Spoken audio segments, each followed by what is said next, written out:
वन्यजीव सप्ताहानिमित्त व्याख्यानासाठी निमंत्रित असलेले डॉक्टर व्यंकटेश मेतन,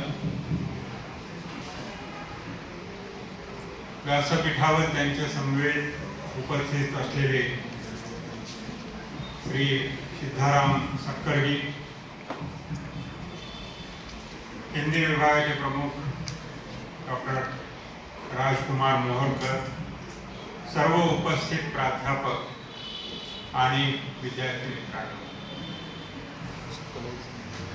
वन्यजीव सप्ताहाच्या निमित्तानं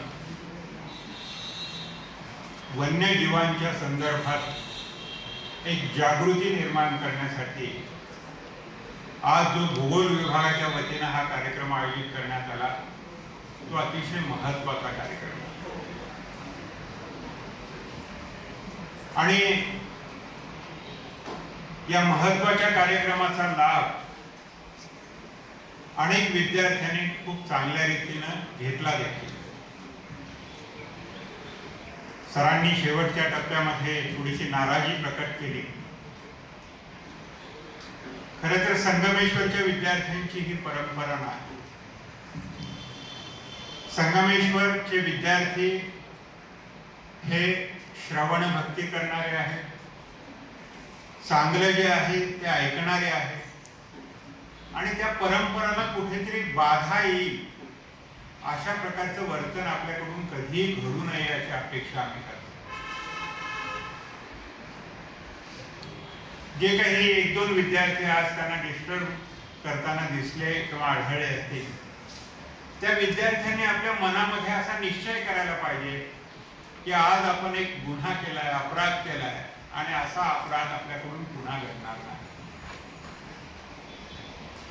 कारण एक लक्षात घ्या, आपल्याला चांगल्यात सहभागी होता आलं नाही तर किमान वाईटात तरी सहभागी होतो. चांगलं करता नाही आलं ना, ठीक आहे, करू नका, पण वाईट करू नका. एवढं या वन्यजीवांच्या संदर्भात, वनांच्या संदर्भात, वृक्षांच्या संदर्भात, पक्ष्यांच्या संदर्भात, प्राण्यांच्या संदर्भात किंवा सागराच्या संदर्भात, सगळ्या निसर्ग घटकांच्या संदर्भात, या सगळ्या वन्य जीवनाच्या संदर्भात इतकं वैविध्यपूर्ण असं विवेचन त्यांनी. महाविद्यालय हे शिक्षणासाठी आहे, आपल्या मनामध्ये परिवर्तन घडविण्यासाठी आहे. आपल्या मनामध्ये जर परिवर्तन घडलं तर आपल्या जीवनामध्ये परिवर्तन हे अटळ असतं. मग कोणत्या दिशेने हे परिवर्तन घडवून आणायचं हे विद्यार्थ्यांनी देखील ठरवलं पाहिजे.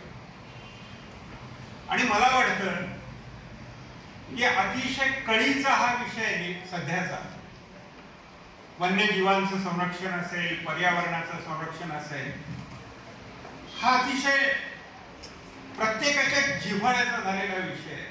कारण त्याच्याशिवाय पर्यायही नाहीये. आपण माणूस म्हणून अत्यंत सुसंस्कृत प्राणी म्हणून स्वतःला संबोधतो. किंबहुना भारतीय तत्वज्ञानामध्ये, भारतीय परंपरेमध्ये तर असं सांगितलं गेलं की 84 लक्ष योनी फिरून आल्यानंतर मनुष्याचा जन्म मिळतो आणि तो सर्वात श्रेष्ठ जन्म आहे असं मानला गेला. मनुष्याचा जन्म जर 84 लक्ष योनी म्हणजे 84 लक्ष जीव आपण अनुभवून शेवटी मनुष्य होतो. आता हे असेल नसेल, परंतु असं जर असेल तर मनुष्य जन्म किती मूल्यवान आहे हे लक्षात घ्या.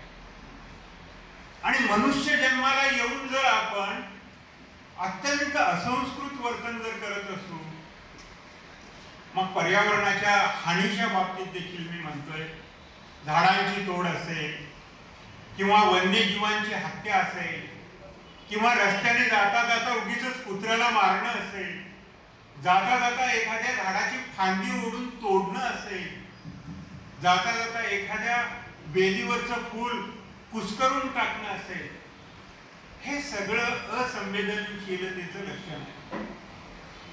आपल्यामधलं मनुष्यत्व हरपल्याची ती खूण आहे. ते मनुष्यत्व हरपू नये. आपल्यामध्ये निसर्गाप्रती प्रेम असावं, निसर्गातल्या प्रत्येक घटकाविषयी प्रेम असावं. अहो साधं सूर्योदय पाहताना देखील कितीतरी वेगळा अनुभव आपल्याला येतो. सूर्यास्ताचं दर्शन घेणं देखील एक वेगळा अनुभव आहे. रवींद्रनाथ टागोरांच्या कवितेमध्ये टागोरांनी म्हटलंय की दररोज मी ईश्वराचं दर्शन घेतो सूर्य उगवताना पाहताना. किती एकीकडे हे उदात्त विचार आहे, किती वरच्या श्रेणीचे विचार आहे.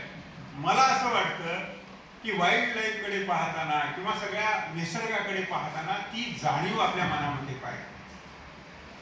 आपल्याकडे भारतीय परंपरेमध्ये देखील खूप लोकांनी खूप काही सांगून ठेवलेलं आहे. वराह मिहिराची बृहत संहिता तुम्ही पहा, त्याच्यामधलं प्राण्यांचं जीवन, प्राण्यांविषयीचं निरीक्षण त्यांनी सांगितलंय. कावळ्याला 24 वर काढता येतं तसं त्यांनी सांगितलंय. म्हणजे आपल्याला वाटतं आपणच बोलतो, आपणच शहाणे, आपल्यात भाषा खूप आहेत, आपण खूप वेगवेगळ्या पद्धतीने प्रकट होतो.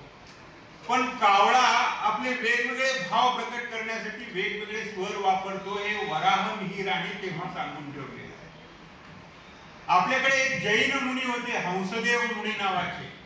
या हंसदेव मुनींनी संशोधन केलं आणि संशोधन करून मृग पक्षी शास्त्र नावाचा ग्रंथ लिहिला. मृग म्हणजे प्राणी, हरिण हा एक अर्थ आहे, पण मृग या शब्दाचा संस्कृत मध्ये प्राणी हा एक अर्थ आहे. मृग पक्षी शास्त्र म्हणजे पशु आणि पक्षी शास्त्र. त्यांनी अनेक पक्ष्यांचा, प्राण्यांचा अभ्यास करून तो ग्रंथ लिहिलेला आहे. संस्कृत मध्ये तो ग्रंथ आहे. त्या ग्रंथाचा अनुवाद चितमपल्लींनी केलेला आहे. त्यांनी असं सांगितलंय, एक सिंह जरी घेतला तरी सिंहाला आपल्याकडे पर्यायी नाव आहेत, वेगवेगळी नावं आहेत. पंचास्य वगैरे, केसरी, सिंह असे वेगवेगळे पर्याय आहेत त्याच्यात. आपल्याला वाटतं हे समानार्थी शब्द आहेत, पण असं नाहीये. त्या हंसदेव मुनींनी असं सांगितलंय की पंचास्याचं वेगळं वैशिष्ट्य आहे. सिंहच आहे तो, पण त्याचा वंश, त्याची जात वेगळी आहे.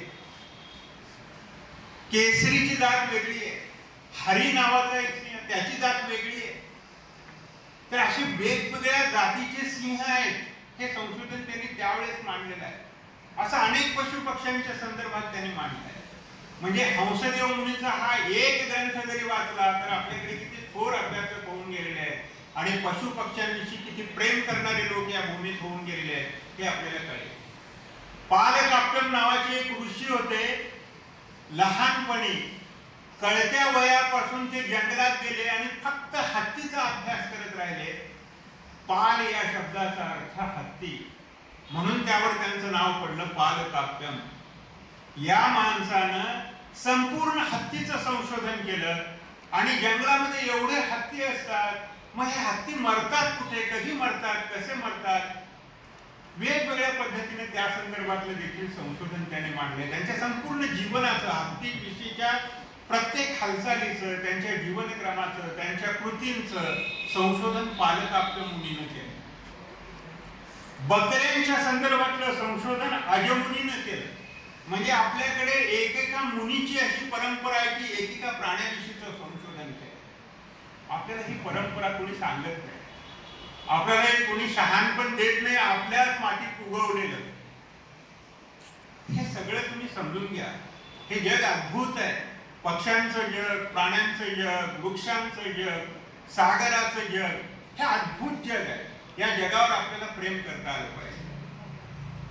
किमान आपल्याला तिथपर्यंत जाता येत नसेल, पक्षी पाहता येत नसतील, झाडं पाहता येत नसतील, हे सगळे निसर्गाचं वैभव पाहता येत नसेल, तर मेतन सरांसारखे तज्ञ जेव्हा आपल्या समोर येऊन उभे राहतात तेव्हा त्यांचं ऐकायचं. आपले कान उघडे ठेवा. हत्तीचे कान सुपासारखे असतात, तसे सोपासारखे कान तुम्हाला मिळू द्या. गणपतीचे कान त्यासाठीच महत्वाचे. गणेश ही विद्येची देवता आणि तिचे कान असे पसरट, हत्तीचे कान असे लक्षात घ्या. मला असं वाटतं तुम्हाला देखील असं ज्ञान ग्रहण करण्यासाठी हत्तीचे कान लावावेत, ती तुमची साधना असावी. खरं तर खूप सांगता येईल. मी प्रत्यक्ष जंगलात गेलो नाही, तुमच्यासाठी उत्तम फोटोग्राफी मी केली नाही, पण मी माझ्या डोळ्यांनी खूप काही साहित्य निसर्गावरचं वाचलं आहे, पाहिलं आहे, अनुभवलं आहे. म्हणजे माझ्या पायांनी जंगल पाहिले नसेल, पण माझ्या डोळ्यांनी आणि मनमस्तिष्काने जंगलाचा पुरता अनुभव घेतलेला आहे.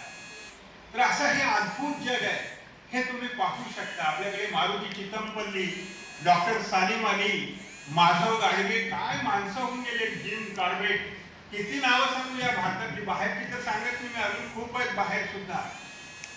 गिराळबाई नावाची एक बाई होती, मेळघाटच्या त्या जंगलामध्ये आली आणि ती गिराळची स्मृती सांगते. म्हणजे आपण आपल्या आयुष्यामध्ये काय करू शकतो. माडगुळकरांनी असं म्हटलंय, तुम्ही 100 वर्ष जगता, पण तुम्ही एक दीर्घकाळ जगणारे जर झाड लावलं तर लोक तुम्हाला 500 वर्ष सुद्धा लक्षात ठेवतात. कारण ते झाड 500 वर्ष राहतं, अनेकांना सावली देतं. झाडाशी निजलो आपण, झाडात पुन्हा उगवाया, असं ग्रेसनी म्हटलंय. खूप काही सांगता येईल. खूप सुंदर हे जग आहे, निसर्गाचं जग. त्याच्यावर प्रेम करायला शिका, ते निरीक्षण करायला शिका. अगदी साध्या चिमणीपासून ते मोरापर्यंत आणि सगळ्या वन्य व पशुपक्ष्यांपर्यंत निरीक्षण हे एखाद्या ध्यानासारखं आहे. अद्भुत आनंद देणार आहे, आपल्याला मनःशांती देणार आहे आणि आपल्या ज्ञानाचं वर्धन करणार आहे. आणि त्यासाठी असे सप्ताह महत्त्वाचे आहे. त्या दृष्टीने तुम्ही या कार्यक्रमाचा आनंद घ्या. पुन्हा अशा विद्यार्थ्यांनी प्रतिज्ञा करावी. मी त्यांना उपदेश करत नाहीये, पण त्या विद्यार्थ्यांनी